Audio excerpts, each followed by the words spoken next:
Michael Phelps की कहानी सिर्फ एक तैराक की कहानी नहीं है, बल्कि ये उस इंसान की दास्तान है जिसने अपनी मेहनत, समर्पण और विजन के साथ ये साबित कर दिया कि इंसान अगर ठान ले तो कोई भी सीमा उसके लिए बड़ी नहीं होती। ये कहानी उस लड़के की जिसने बचपन में एक सपना देखा था, ओलंपिक का चैंपियन बनने का, वर्ल्ड चैंपियन बनने का, गोल्ड मेडल जीतने का। उस उम्र में जब बच्चे तैरना सीखते मजे के लिए, तब फेल्प्स ने शुरू किया जुनून के साथ। वो कहते हैं ना, अगर सपना बड़ा हो तो नींद अपने आप भाग जाती है। माइकल फेल्प्स के साथ भी कुछ ऐसा ही था। वो सोते हुए भी अपने गोल्ड मेडल जीतने के लिए सपना देखा करते थे। साल 2000 में जब फेल्प्स ने सिडनी ओलंपिक में भाग लिया, तब वो सिर्फ 15 साल के थे और यहीं से शुरू हुई थी उस लड़के की यात्रा जो एक दिन इतिहास लिखने वाली थी।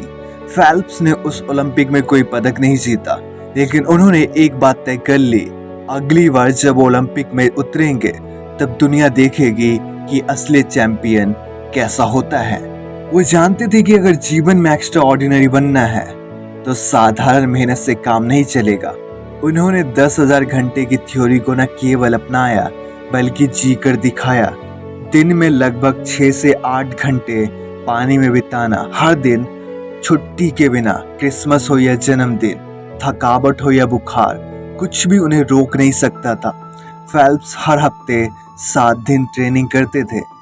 जब बाकी तैराक हफ्ते में एक दिन आराम करते थे, उनका मानना था कि वो हर उस दिन जीत रहे हैं जब कोई और आराम कर रहा होता है। ये वो समय था जब उन्होंने एक एक सेकंड के फर्क को भी गंभीरता से लिया। उनका प्रशिक्षण इतना बारीक था कि उन्होंने अपनी आंखें बंद करके भी पुल के दोनों छोर तक की दूरी महसूस करना सीख लिया था। उनके कोच बॉब बोमन ने उन्हें एक ऐसी मशीन की तरह तैयार किया था जो अपनी हर हार को डाटा की तरह देखती थी और उसे सीख कर अपडेट होती थी। माइकल ने हर तकनीक, हर पल, हर सांस पर मेहनत की, लेकिन कोई भी महानता की यात्रा बिना दर्द और संघर्ष के पूरी नहीं होती। साल 2001 में एक दुर्घटना में माइकल फेल्प्स की टांगों में फ्रैक्चर हो गया। उनकी पूरी ट्रेनिंग रुक सकती थी। डॉक्टरों ने कहा था कि अब वो कुछ समय के लिए तैर नहीं पाएंगे, लेकिन माइकल फेल्प्स ने हार नहीं मानी। वो कहते हैं, अगर सपने बड़े हो तो कोई भी हार आपको हरा नहीं सकती। वो वाटर थेरेपी करता रहा, घंटों मेहनत करता रहा, पुल के पास बैठकर अपनी तकनीकों की कल्पना करता रहा। उसने उस वक्त भी खुद को दिमाग में तैरते हुए देखा, विजुअलाइज किया कि वो गोल्ड मेडल जीत रहा है, अपनी परफॉर्मेंस को बेहतर कर रहा है। घंटों की डेली मेहनत, घंटों की डेली प्रैक्टिस उन्हें एक महान चैंपियन आगे चल के बनाता है। यहीं पर माइकल फेल्प्स की सोच ने बाकी लोगों से उन्हें अलग किया। वो केवल शरीर से नहीं, दिमाग से भी अभ्यास कर रहे थे। जब आप मानसिक रूप से खुद को विजेता मान लेते हैं तो फिर आपके रास्ते में आने वाली रुकावटें आपको हरा नहीं सकती। माइकल के लिए 2001 की वह चोट सिर्फ एक छोटा सा विराम था, लेकिन उन्होंने उसे एक ब्रेक थ्रू में बदल दिया। 2004 के एथेंस ओलंपिक में माइकल फेल्प्स ने 6 गोल्ड मेडल और 2 ब्रॉन्ज जीते। यह उनके लिए एक बड़ी सफलता थी, लेकिन वो जानते थे कि असली मंजिल अभी बाकी है। वो एक नया इतिहास लिखना चाहते थे और यही सपना उन्हें लेकर चला बीजिंग ओलंपिक 2008 तक। बीजिंग ओलंपिक वह मंच था जहां माइकल फेल्प्स ने खुद से हार किया हुआ वादा पूरा किया। उन्होंने 17 रेस में भाग लिया और हर रेस में खुद को उसी जुनून और फोकस के साथ झोंक दिया जैसे वह पहली बार खेल रहे हो। 8 अलग अलग इवेंट्स में, अलग अलग स्टाइल्स में उन्होंने 8 गोल्ड मेडल अपने नाम किए और यह कोई मामूली जीत नहीं थी। ये इतिहास में पहली बार हुआ था कि कोई एक एथलीट एक ही ओलंपिक में 8 गोल्ड मेडल जीत गया हो। हर मेडल के पीछे 10,000 घंटों की तपस्या थी।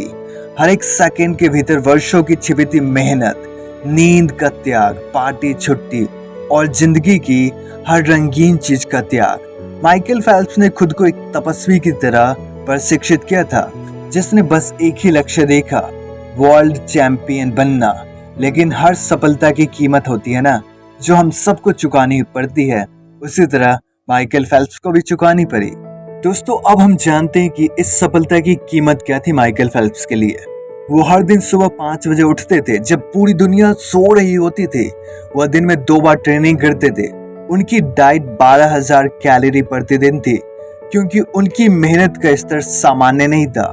वो अपने शरीर को इस हद तक धकेल चुके थे कि वो खुद के दर्द का अनुभव करना बंद कर चुके थे। हर सुबह वो पुल में उतरते थे और खुद से कहते थे, आज में मुझे बेहतर बनना है, कल से तेज, कल से सटीक। और यही आत्मसंवाद उन्हें दुनिया का सबसे महान ओलंपिक बना गया। उनकी सफलता सिर्फ शरीर की ताकत से नहीं, दिमाग की ताकत से बनी थी। माइकल फेल्प्स ने खुद को शारीरिक, मानसिक और भावनात्मक स्तर पर एक योद्धा की तरह गढ़ा था।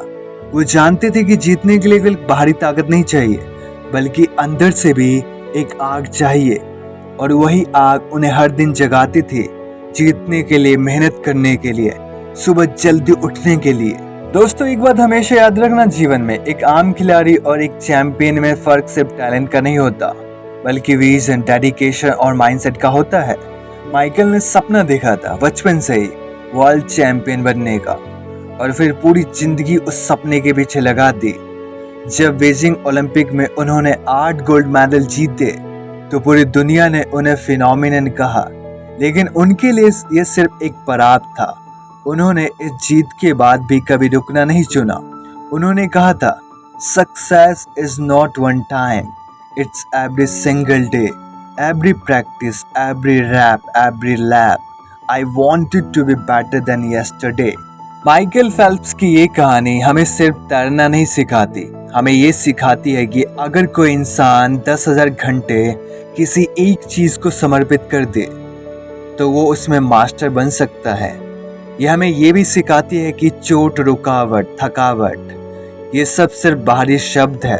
अगर भीतर जुनून हो कुछ महान करने का, कुछ बड़ा करने का, तो कोई भी ताकत आपको रोक नहीं सकती। दोस्तों, अगर आज आप कोई सपना देख रहे हैं, माइकल फेल्प्स की तरह कोई मंजिल पाना चाहते हैं, कोई गोल्ड मेडल अपनी जिंदगी में जीतना चाहते हैं, तो खुद से पूछिए, क्या मैं उसके लिए 10,000 घंटे देने को तैयार हूँ? क्या माइकल फेल्प्स की तरह हर एक सेकंड को जीतने की आग है मेरे में?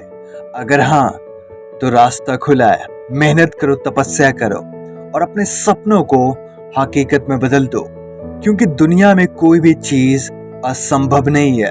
अगर आपने एक बार ठान लिया तो कोई भी सपना, कोई भी मंजिल पाया जा सकता है। जीवन में कोई मंजिल, कोई सपना मुश्किल लग सकता है, कठिन लग सकता है, लेकिन अगर तुम हर दिन खुद को उस मंजिल के लिए समर्पित कर दो तो सपने को, उस मंजिल को हासिल किया जा सकता है। याद रखो, माइकल फेल्प्स सिर्फ इसलिए माइकल फेल्प्स नहीं बने क्योंकि वो तैराकी में जन्म से महान थे। वो इसलिए बने क्योंकि उन्होंने 10,000 घंटे, बल्कि उससे भी ज्यादा, सिर्फ खुद को बेहतर बनाने में झोंक दिया। और दोस्तों, यही रास्ता आपके लिए भी हो सकता है। बस सपना देखो और फिर उसके लिए तपस्या करो। याद रखो, हर सपने पूरे होते हैं, बस जुनून होना चाहिए उसे पूरा करने के लिए। त्याग होना चाहिए मन में, नींद को त्यागने का, और वो हर चीज को त्यागने का जो आपको जीवन में आगे बढ़ने से रोकता है, आपको अपने सपनों को हकीकत में बदलने से रोकता है। दोस्तों, मुझे उम्मीद है कि आपको कहानी पसंद आया और आपने कहानी से कुछ भी नया सीखा है। तो प्लीज मेरे चैनल को सब्सक्राइब कर दीजिए, वीडियो को लाइक कीजिए और अपने दोस्तों का शेयर कीजिए। और हाँ, बेल आइकन को दबाना मत भूलिएगा ताकि आपको ऐसे ही लाइफ चेंजिंग वीडियोस का अपडेट मिलता रहे। तो सीखते रहिए और जीवन में आगे बढ़ते रहिए। अगले वीडियो में मिलते एक नई सोच, एक नए टॉपिक के साथ। आप सभी का तहे दिल से धन्यवाद इस वीडियो को सुनने के लिए।